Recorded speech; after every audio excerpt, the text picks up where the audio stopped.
I mean, people think I'm super rich. Believe me, I'm not super rich. But I spend, I enjoy it. I spend the money that I have. Mohammed spent most of his millions on a limited edition car collection, which is the envy of speed enthusiasts the world over. Now, this is a monster. This really, I admire it out of all the cars because it really makes me sweat when I drive it.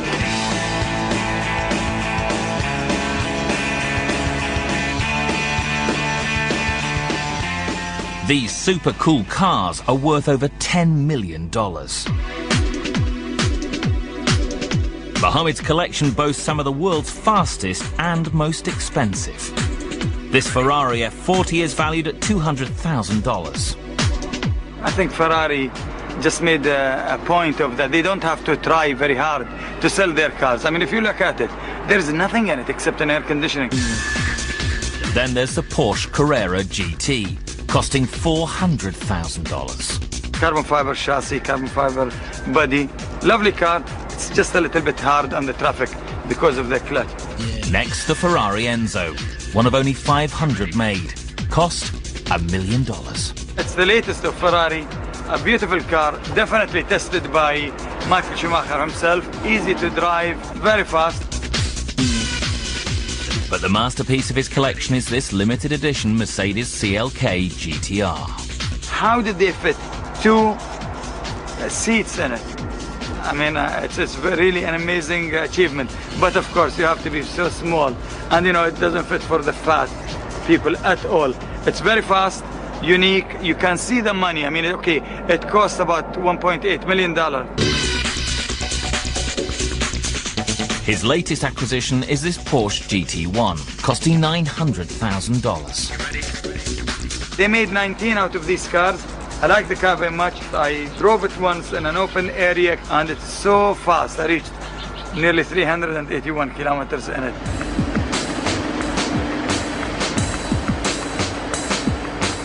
Mohammed's passion for speed goes beyond just buying supercars. Since retiring, he spends much of his time in his garage with his engineer, transforming his less powerful cars into supercar hybrids.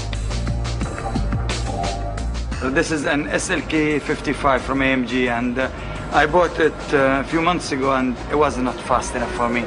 So I had an idea. Get the most powerful engine from an SLR McLaren, and this is, you know, like over 600 horsepower. So I said I'll fit it in this small car and then I will get a faster car than the SLR McLaren, but for a fraction of the price. I think there is nothing left in my collection except maybe the mother's car, and I don't think I'm allowed to do that. It's just that I cannot leave cars alone. You know, I think they are boring if you leave them alone. Mohammed has been retired now for 2 years, but it looks as though the lure of racing in the desert may be too strong for him to resist, even at the age of 43. Well, I saw one of the world champions in the cross country. He's 55, you know, so I think I have a few years more to go. So I would love to go back. I see myself going back. Yes, I cannot stay, I cannot take it anymore.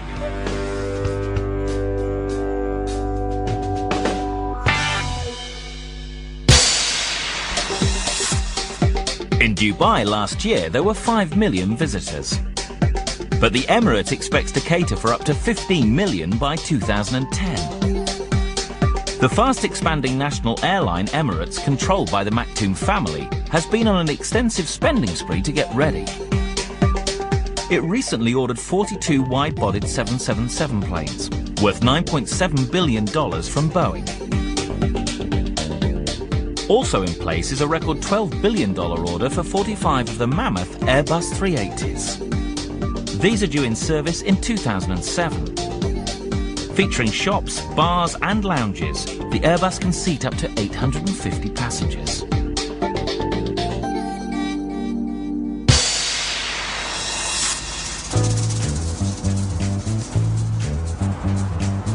Sheikh Mohammed bin Isa Al Jaber is the 19th richest Arab in the world.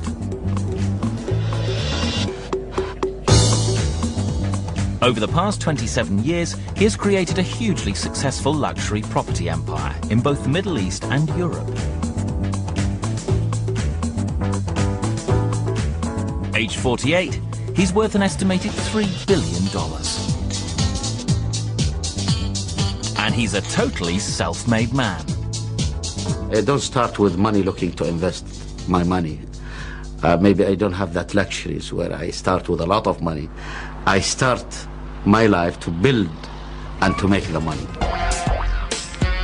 The cornerstone of Sheikh Al Jaber's property empire is his JJW hotel and resort business, which owns 55 top hotels in Europe, the Middle East and North Africa. Be a self-made man. I had worked very hard since an early age. I've been on a business now 27 years. I never rest a day.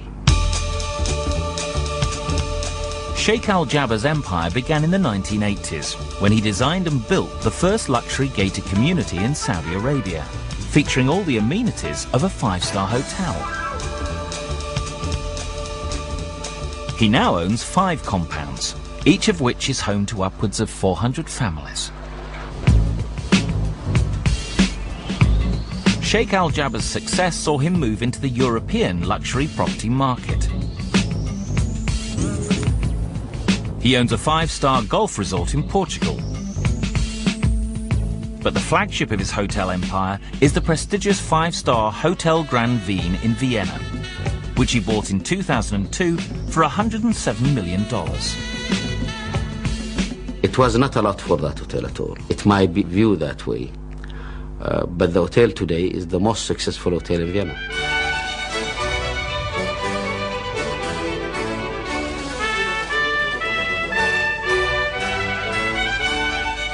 He divides his time between his homes in Paris, London and Jeddah in his native Saudi Arabia, where he recently designed and constructed this $35 million mansion.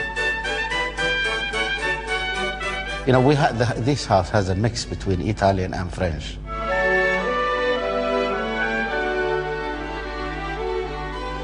This is the dining room, where the numbers of visitors is large. The second floor is the family bedrooms. This is my bedrooms here.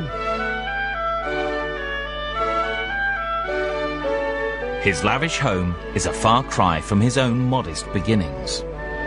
My family was very normal, you know, there are no such wealth I had inherited from them at all. For Sheikh Al Jaber, his family, and in particular his 3 children, are as important as his business. I get 2 daughters. The oldest is 20. The second one is 16. And my son now is 14. He is keen that his company will stay in his family. You know, at least my oldest daughter, she will be taking part of the business 3 years from now.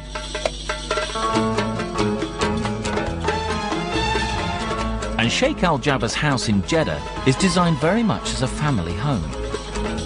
He has built a games room complete with pool table and table football and added a private cinema. Sheikh Al Jaber likes expanding his hotel portfolio. He recently invested $102 million buying 2 hotels off the Champs-Élysées in Paris.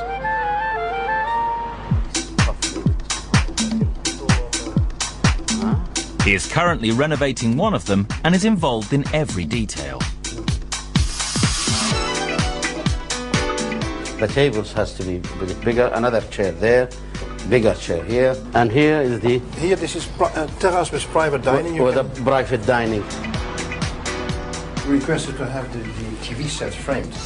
Yes, but this looks bigger than it should be. This wall has to be removed. Good idea, yeah. And then you have the dressing room in corners. Easter is a deadline. Every day, you know, we are losing money but not opening that. Absolutely, yeah.